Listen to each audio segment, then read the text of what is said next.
Hello everyone and welcome back to the channel. Today we'll be taking a look at the strongest tier of magic, which naturally is super tier magic. Thank you to St. Dustin from our Discord server for the suggestion.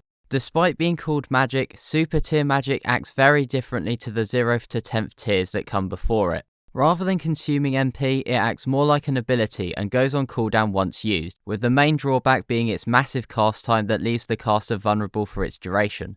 If a certain amount of damage is done to the caster during this period, then the cast will be interrupted and they need to start over from the beginning. Additionally, some super tier spells have additional costs associated with them. We have seen Ainz use super tier magic multiple times throughout the series, most notably against Shalltear and again at the Katsi Plains, but how does one obtain such potent magic? Players first gain the ability to unlock super tier magic at level 71 and can gain an additional super tier spell for every level after that. This means that the maximum number of super tier magic spells you can learn is 30, but the number of spells isn't the only thing that changes with level. Initially, this tier of magic can only be used once per day, but every 10 levels past 70 an additional use of super tier magic is gained. This means that a player at level 100 has up to 30 super tier spells and can use them 4 times a day. That said, if a cash shop item is used to remove the casting time, then the caster will be prevented from using more super tier spells for that day. This didn't affect Ainz in his fight against Shalltear, as his initial cast of Fallen Down didn't involve any cash shop items and the spell was cast normally.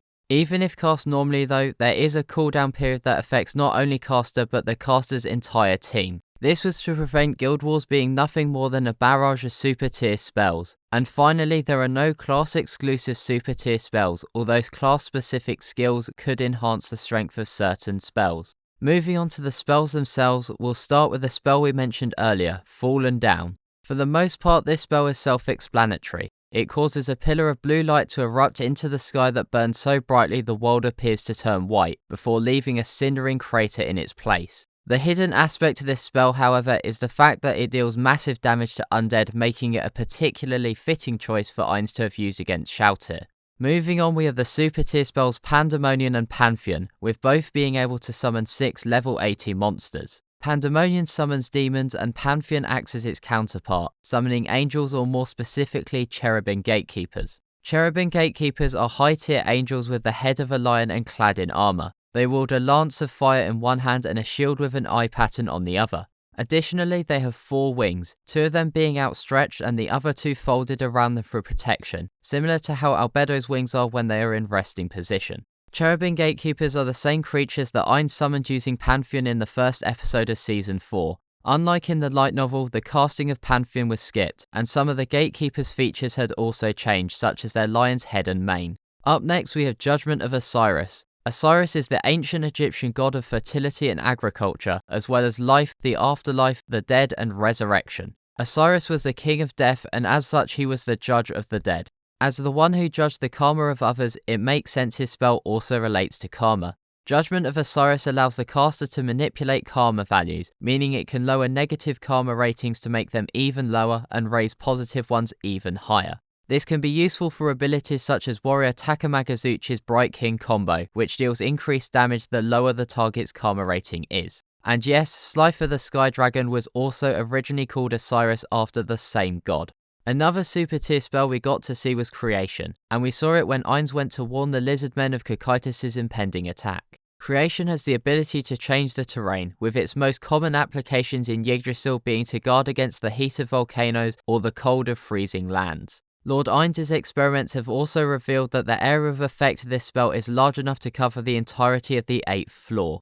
When Ainz froze the lake, it was to show off his tremendous power and prevent himself from dirtying himself in the mud, but for the lizardmen this had a far more significant meaning. Zarius's weapon of Frostplane was originally formed from the ice extracted from the Great Lake when it first froze over. The fact that a being could just waltz into their territory and recreate the phenomenon that birthed their greatest weapon would have made it clear to the lizardmen how they stood no chance of beating Cocytus, and especially not against Ainz.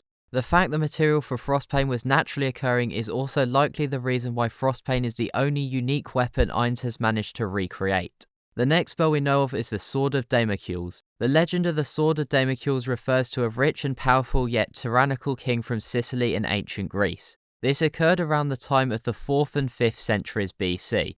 The aforementioned King Dionysius had many enemies, and the constant threat of death looming over him caused him great unhappiness. One day a court flatterer named Damocles showered the king with compliments regarding how happy he must be. Damocles was weighted on hand and foot, but the whole time a sword was hung directly above his head, attached to the ceiling by a mere strand of horsehair. Damocles found himself too concerned with the danger above him to fully enjoy the opportunity provided to him, and before long he asked to be excused. The moral was that one cannot enjoy true happiness when under constant fear.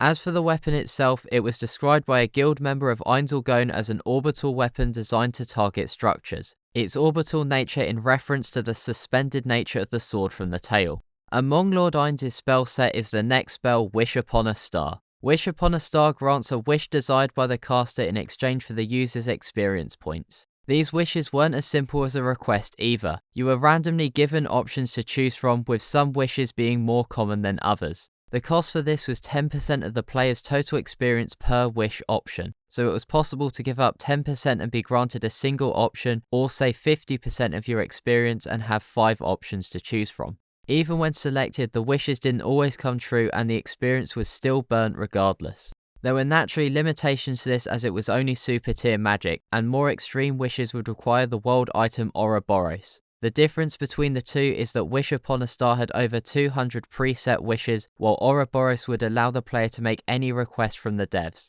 Another limitation we saw when Ainz used Wish Upon a Star on Shalltear is that Wish Upon a Star is not a world item itself and therefore cannot affect other world items or its effects. Another major downside of this spell is it couldn't be learned until level 95, by which point players would be more cautious about giving up their experience for what was essentially a huge gamble. Although the more usual way to attain this spell is learning it through leveling, Ainz can use it thanks to the ring he wears called Shooting Star. We see Ainz lament how the ring cost Subaru his entire year-end bonus, and this is because it was a super rare gacha item obtained through a lottery system. As he had no way to guarantee it, it meant he would just have to keep rolling for it until he got lucky. That said, it was considered the most powerful cash shop item in the game, not to mention superior to the original Wish Upon a Star.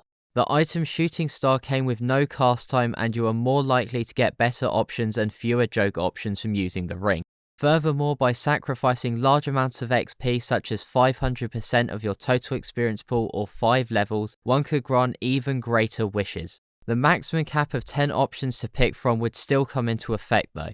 Another unappreciated benefit is that you can use the slot that Wish Upon a Star would have taken for a different super tier spell.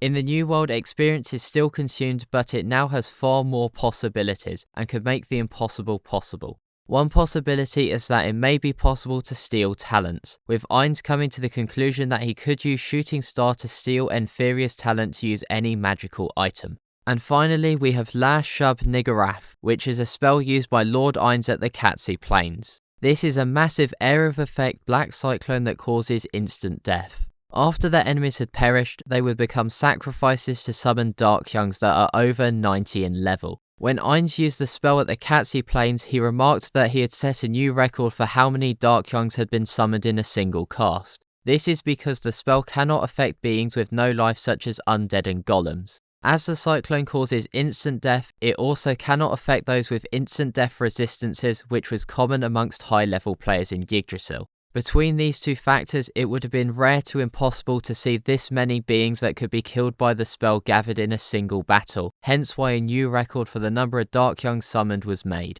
Other super tier spells without known effects are Great Malediction Cure Killing Poison, Wind of Corruption, and Nibelung 1. Nibelung's name has various meanings, with it translating as mist. It also refers to a race of dwarfs in German legend and a Burgundian royal household.